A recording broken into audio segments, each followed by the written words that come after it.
moment. So I love y'all, Minnesota. Love you. And I'm mad as fuck at y'all. I'm from California. We're not too. So I'm gonna need y'all to explain these fucking snowflakes in April. These snowflakes in I don't wear tights. I don't own tights.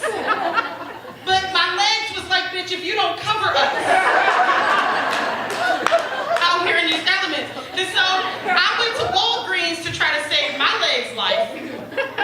And Walgreens ain't prepared for these types of hips and thighs. So my tights is over here on the struggle. They're like, please, just stay up, Jesus. So they're rolling down, they're cutting into things. It's a struggle. I needed to disclose that, but I'm better now. Y'all, I haven't been at a feature at a slam venue in like years. It's been a long ass time.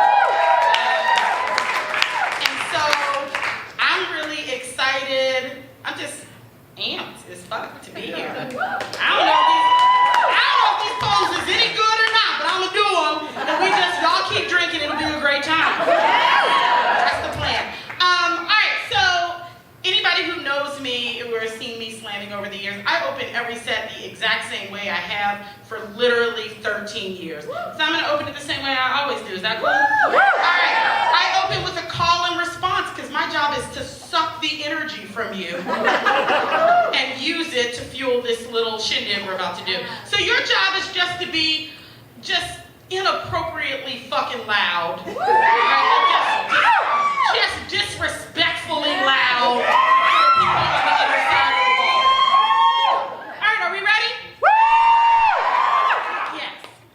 Alright. When I say spoken, you say word spoken. That was good. That was good. That was good. You can do better. I'm so clear. I mean, I was expecting like the sound to erect my nipples and it didn't do that. And so we're gonna try this again. Your job is to be loud enough to make my nipples hard.